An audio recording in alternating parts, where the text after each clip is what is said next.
Bonjour à toutes, bonjour à tous. Chère héroïne, comme promis, je vais m'atteler à réagir aujourd'hui aux préoccupations que vous avez émises à travers mes différentes plateformes. Plusieurs questions ayant été relevées relativement au sujet que nous avons abordé. Je les ai regroupées en fonction des thèmes pour une meilleure compréhension. Sachez que c'est avec un réel plaisir que je vais entamer cette belle expérience d'interaction avec vous, mes chères héroïnes. En commençant par la thématique de la vision, qui d'ailleurs est la première dimension du leadership. Bonjour à Madame Lassé du côté de Samo qui voudrait savoir ma vision personnelle du leadership féminin en politique.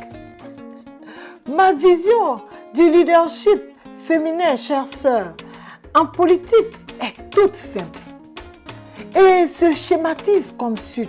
Vous ne pouvez pas rester où vous êtes et espérer arriver là où vous voulez être. Il y a forcément un mouvement à faire. Il y a quelque chose à faire. Pour cela, il est primordial pour nous, femmes leaders, d'employer des stratégies afin de manifester un charisme à la dimension de notre projet. Comment rêver?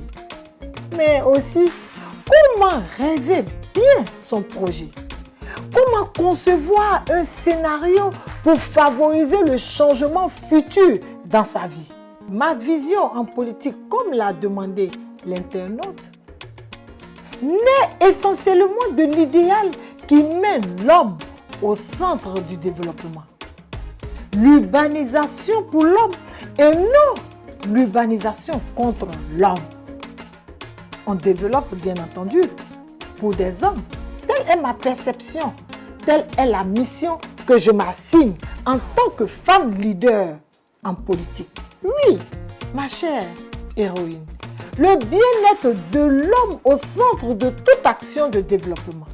Aussi, pourrais-je imaginer ma vision comme une solution attrayante, attractive, qui encourage tous les adhérents à s'impliquer individuellement et collectivement à réussir ensemble. Ne dit-on pas que lorsqu'un seul homme rêve, ce n'est qu'un rêve, mais si beaucoup d'entre eux rêvent ensemble, c'est le début d'une nouvelle réalité. Merci de rêver avec moi et ensemble. La deuxième question qui a été prise en compte est celle de Madame Rachel Priska, épouse Kwaku de Yopougon, qui voudrait savoir comment avoir une vision et quand on a une vision, comment la matérialiser. La vision, pour moi, naît simplement d'une étincelle, d'un questionnement, d'une prise de conscience liée à une volonté manifeste d'exercer autrement, ma chère sœur. Pour revenir à mon enfance, plus jeune, pendant que j'aidais ma mère à la vente du jus de gingembre à la zone industrielle de Koumassi, je me retrouvais des heures durant, avec mon plateau de Nyamakoudi sur la tête, à contempler des grosses villas habitées par des industriels. En ce moment-là, je ressentais une profonde envie de pouvoir y habiter. Et je me posais constamment la question de savoir comment ferais-je, moi, fille d'une famille modeste, de père boucher et de mère vendeuse de jus, pour avoir un jour un tel logis. Mais cette question n'arrêtait pas de me tourner à la tête. Donc, en réalité, la vision est la cartographie mentale qu'on se fait au préalable du but recherché. Elle se nourrit bien avant la matérialisation du projet et se bonifie pendant l'exécution du dit projet.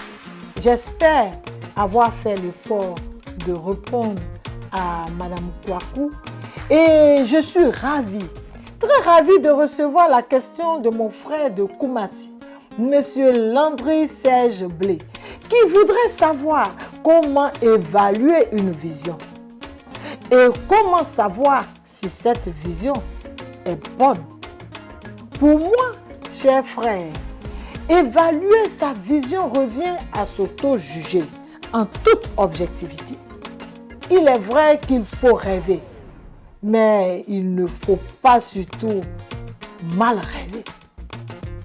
Il ne faut pas se mentir à soi-même, en fait.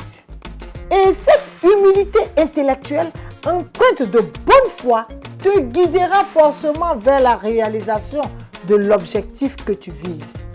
Une bonne vision, donc, doit pouvoir se planifier facilement. Quand elle est conçue proprement, elle se planifie sans problème et aisément.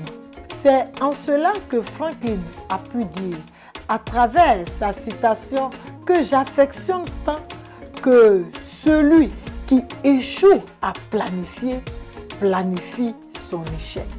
Cette citation a même servi de guide au père de Serena et de Venus Williams pour faire de ces filles de célèbres joueuses de tennis mondialement connues.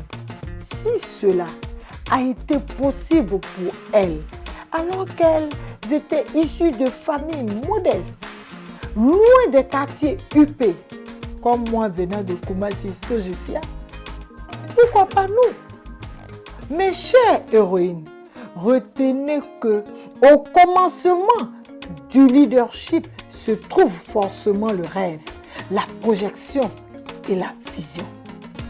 Alors, femmes, osons briser les préjugés, osons nous engager, osons donc.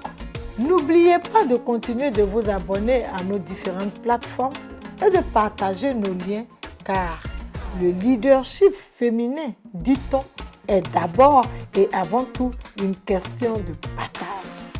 Retrouvez-moi le jeudi prochain pour un autre numéro du rendez-vous de l'honorable Adjaratou qui va s'articuler autour des questions que nous avons relevées sur les différentes plateformes.